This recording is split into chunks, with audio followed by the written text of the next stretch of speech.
Take a look at the weather forecast. It's wet now, so I can't harvest. But that's because it's fall, it's early morning, it's whatever temperature. Let's take a look. Weather. That's the weather. So it's cloudy all day today. All day today. It's cloudy all day tomorrow. So it's going to be damp until 3 o'clock in the afternoon, potentially. That's 3 o'clock in the afternoon. Tomorrow. So the only time I've got to harvest is tomorrow afternoon. It's going to be sunny with clouds on Thursday after. So it's going to be, it's not even going to be a little bit warmer, but that's probably going to burn off the mist or the dew. But Friday it's going to snow. So I'm looking at that and I'm saying if I've got crops in the ground, I've got to do it today, I've got to do it tomorrow, and then I'm completely out of luck.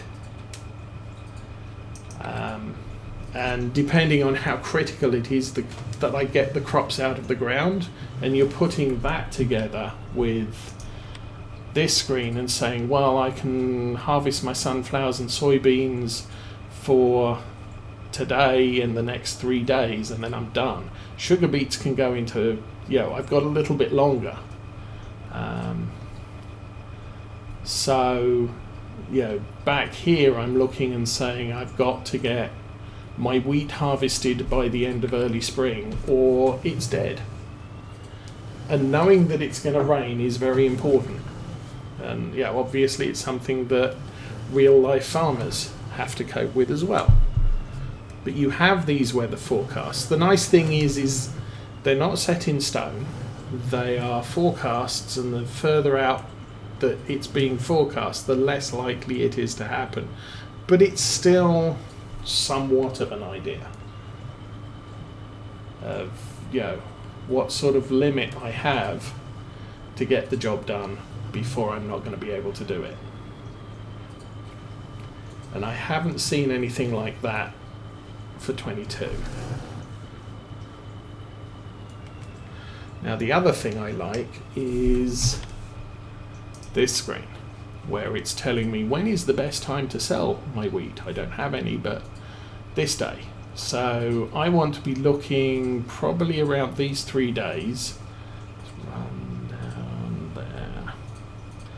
So 2, 3, and 4. I want to be looking at those days to think about selling my wheat. Now I haven't seen anything like that on FarmSim 22, which means do I need a pad and a pen and progressively take notes as to how much is wheat worth today, how much is wheat worth the next day, how much is wheat worth the day after, and figure out, oh, okay, so that happened to have been the best day to sell my wheat. Shame I missed that. Now I'm going to have to wait till this time that time next year in order to get the best price for my wheat. Having an in-game tool is helpful, and maybe a modder will provide us with an in-game tool that shows us the estimate. And the way that Realismus has done it is, at least for 17, the first year you play, it's an estimate on how much the crop value is going to be. And I believe it's based on your difficulty level, so easy, medium, hard. But they basically have a table that says we're estimating the best price for your wheat is going to be. And we're still working on that estimate. We can actually take a look at that table now. As soon as I get back to the field, I'll pull it back up and we'll talk through it a bit.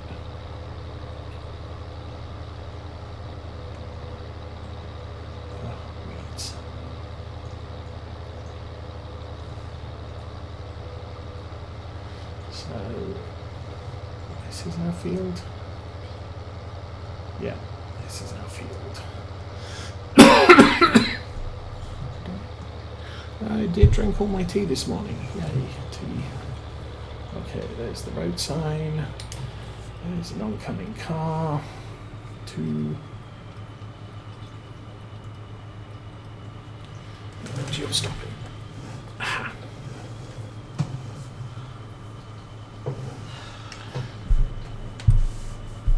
Okay. Okay, so let's pull that up again. So all of these are estimates on how much value the crop is going to be for the next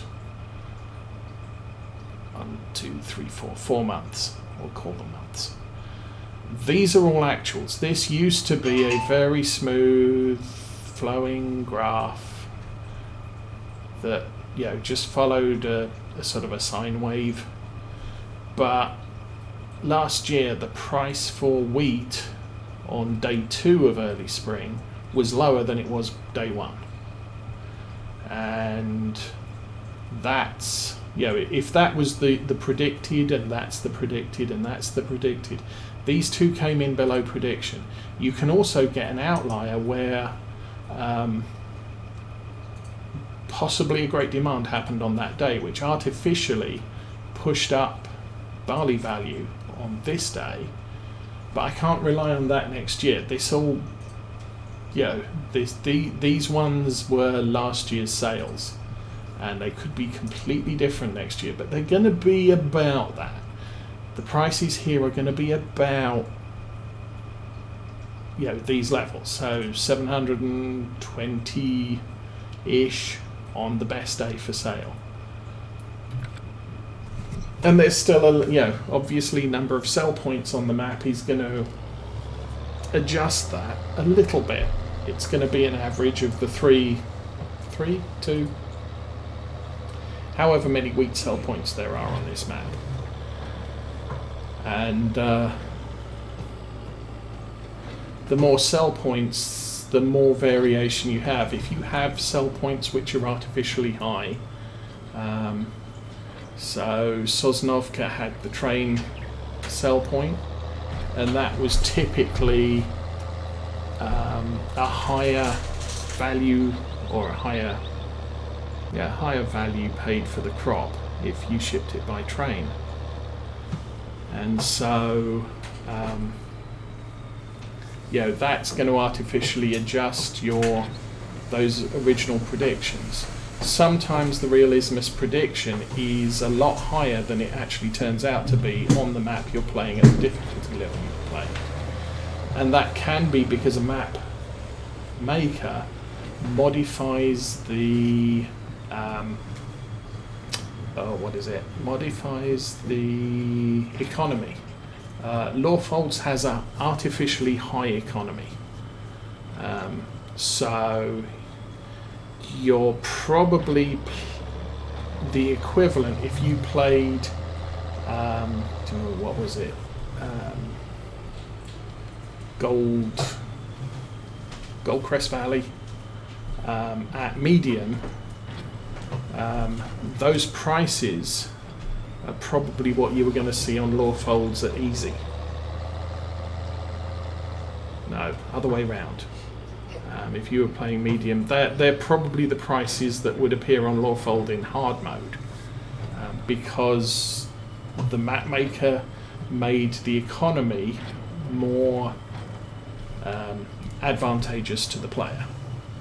So easy, it was the prices were a lot higher than you would normally expect for easy, and hard, they were more like medium on any other gameplay.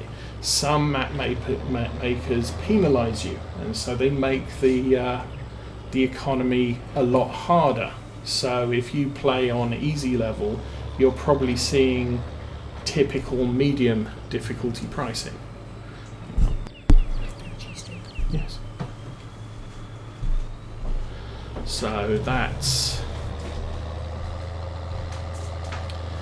something that plays into it, and probably something that Realismus doesn't take into account in their typical pricing estimates.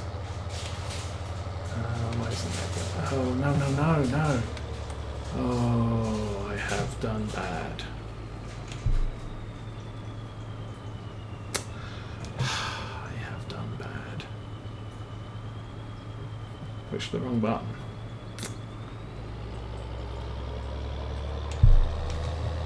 Okay, let's go back and pick those up again. It's going to do all sorts of tearing up the wrapper.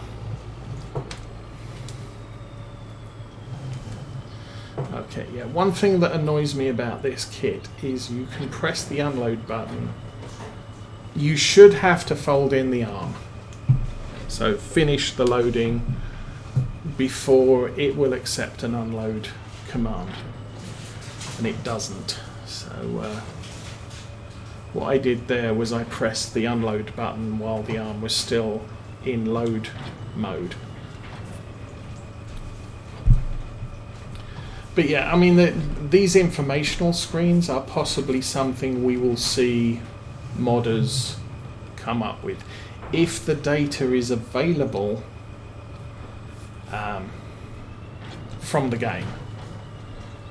So obviously, because Realismus did seasons, they programmed the whole weather map, and so they know when it's likely to rain, when it's not likely to rain, and they're already calculating that for these periods.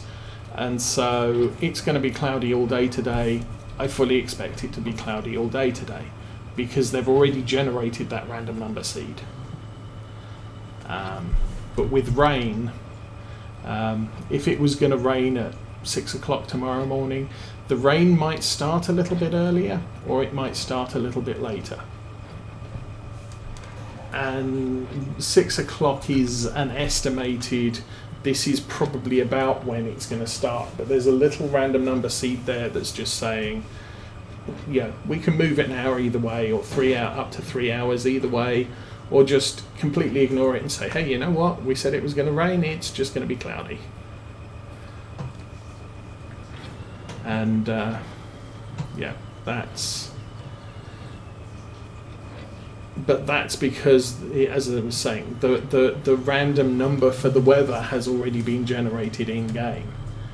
The price is not generated in game. They're relying on, I pressed the right button this time. They're relying on Giants to generate the prices based on how the economy is set up on the map. So they don't have visibility to that. At least I assume they don't have visibility to that. So they're going on an estimate based on their observations of what the game usually prices things at. And then the table becomes hard numbers as you play through a year. So I don't think anybody's going to be able to provide an absolute, this is what we think the pricing is going to be, because that information is not known ahead of time. And I don't think it's part of the data that Giants provides for mod makers to take advantage of.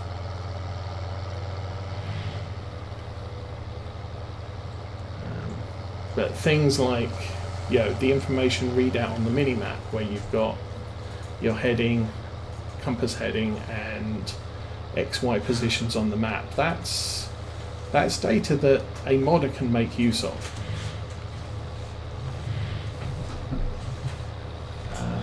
All of the information about what an animal pen's up to, so how many sheep you have, how much grass they have, how much water they have,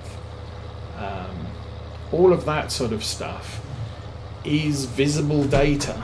And so we have things like the Cattleman mod, which puts up an information window on the screen when you get close to an animal, what is it? An animal shed, barn, whatever. You can see that without having to go off to the animal information panel in game. So some people play with those sorts of mods that provide more information. I'm using the vehicle inspector, so that tells me what vehicles have helpers in, all players, and I'm a player, so you can see the only vehicle that's currently doing anything is Case Puma, and we're carting 14 square bales. The thing I'm carting them on is 100% full and I'm not moving. That is information about each vehicle that the Giants engine is providing, and modders can make use of that information if they so desire. So when I have a worker running something, or I have something on follow me, all of that information is available, and then I can see, okay, I've got a harvester running in field 6 and it's 40% full and it's driving at 7 miles an hour. But I can then see, oh, it's now at 80% full. Maybe I should tab over to the tractor on the grain cart and prepare to unload the harvester. And that's primarily why I'm using things like the vehicle inspector. It also tells everybody the same thing if you're playing multiplayer. What are the other players doing? Oh, well, the harvester's 80% full. Where are all my carting guys? Someone got that. And it can keep the tasks you're trying to achieve using either workers or other players. People can see what's happening and when, and whoops, and the hedge with the hidden fence. But it's information that Giants provides that modders can take use of, is basically what I'm saying there.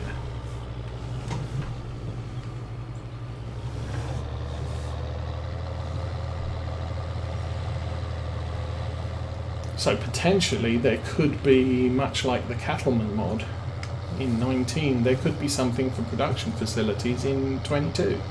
Someone could write a mod that is capable of interrogating the state of a production facility that it's closest to and tell you what's loaded, what's not loaded, what's ready to pull out, all the things and all the stuff. So it's going to be exciting. There are definitely, Giants are definitely working to make some aspects of the game much more modder friendly.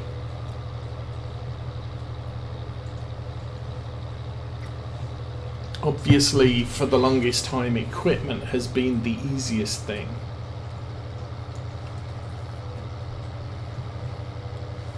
But, the less you have to writing your own APIs, advanced program interfaces, and retrieving the information, scripting basically. If Giants can get away from having information freely available through their game sort of hidden interface, if you like,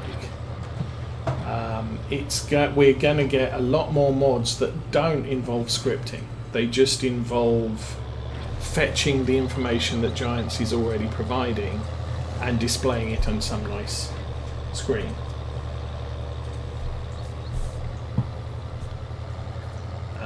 If they make it easier to replicate crops, then we are going to see a lot more mods like Maize Plus, and a lot more, potentially less map specific crops and more, here's a crop mod, cereal crop mod, and I've got half a dozen different cereals. I did it again. See, I should not be able to press the unload button while I'm in collect mode. That's twice I did that.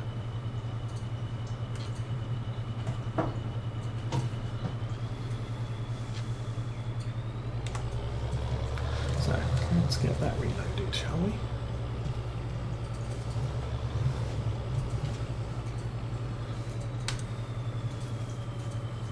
Okay, this time, don't fold it up. We don't need to fold it up. We're going to be collecting more bales later.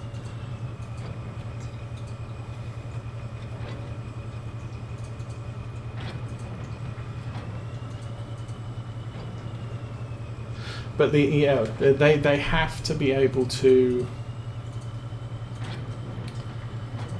If someone created a serial crop mod, so you've got they're generating the textures for the crop. But they're relying on Giants providing a lot of other detail. So things like obviously when you're playing seasons, when to plant it, when to harvest it, that type of thing. So long as that's easily maintainable for the crop, what's the best temperature? The pricing is probably on a curve with a base price. Again, I'm assuming there. Oh, don't do that. Let's select the wrapper. There we go. But having all of that information in-game, or within the game itself, and all the programming logic in the game itself, we're going to see a lot more mods available for consoles, because people aren't going to need to write scripts, because Giants are providing all the scripts you need. And that's one of the. I assume that's one of the things for seasons in 17 and 19. They're a mod.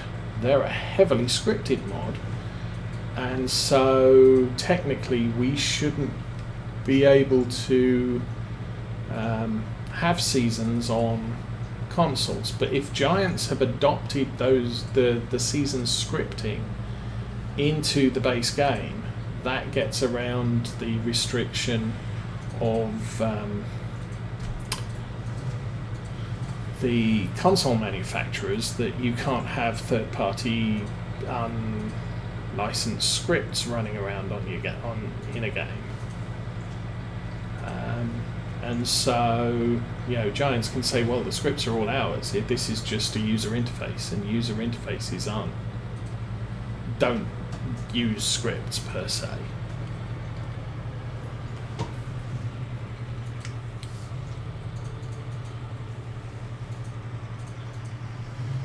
All it is a data file for a production facility. Sort of what does it accept in what quantities? What does it produce to what ratio? Stick it on the map, and all of the scripting is taken care of already.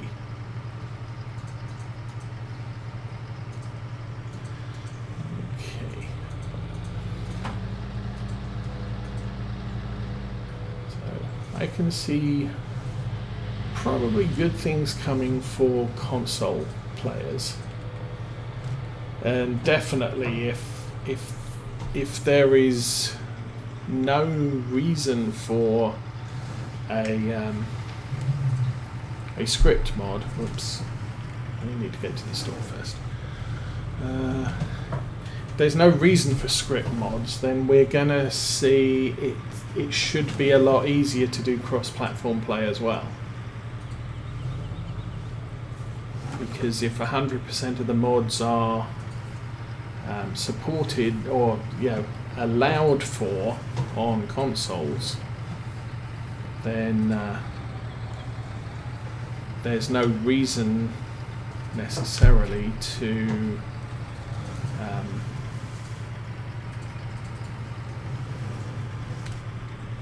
limit multiplayer to, if you play on a console, you can only play with other console people.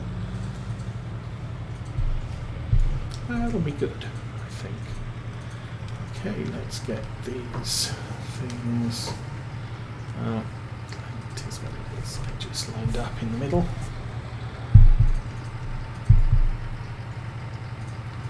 So we'll stab those.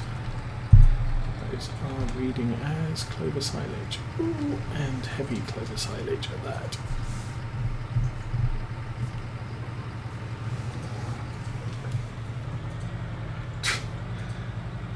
Yeah. 6 is way too much for this, but oops, as I said, I kind of picked up the wrong, lined up wrong there. So we will do that. Okay, this is all going to end horrendously if I'm not careful, so we'll tip it back towards the tractor, lower that there. Now as the spikes come out, yes, there's 3. We should lower there, and as the spikes come out, those will disappear too. Okay, now let's try and do 3 at a time, not 6 at a time. That would be a plan.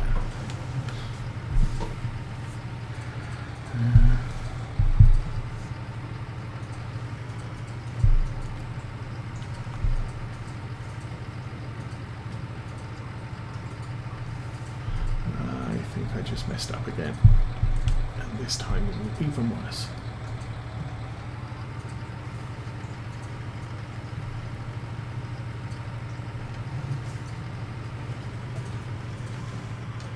Maybe not. Okay.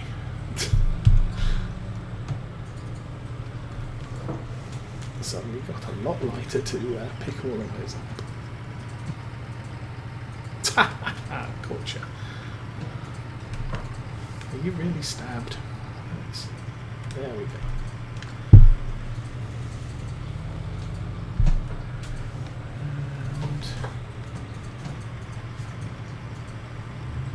I can grab those 2 at the same time. Get the bale fork off the floor so that... There we go. Our steering works. I've got my side panel on a bit of an angle, which is why sometimes I want to lower the bale, and instead I'm... Okay, there's enough room for 1 more bale, so let's put 3 up there, because that's always fun.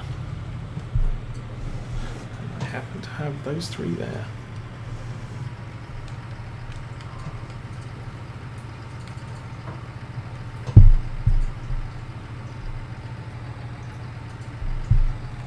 Hello, we have 1 bale of grass silage and 2 bales of clover silage.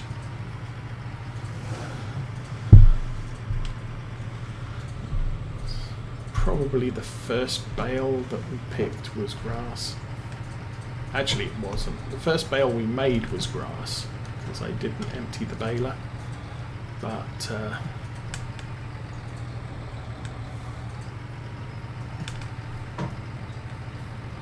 oh, that really wasn't what I intended.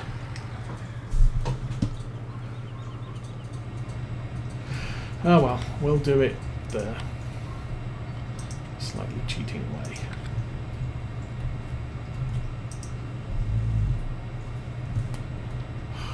We will try. Okay, put that there. Stays good.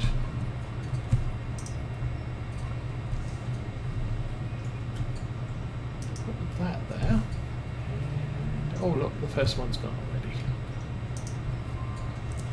So we've got about 8,000 litres, more than 50,000 stacked up on the digester. That'll take a while.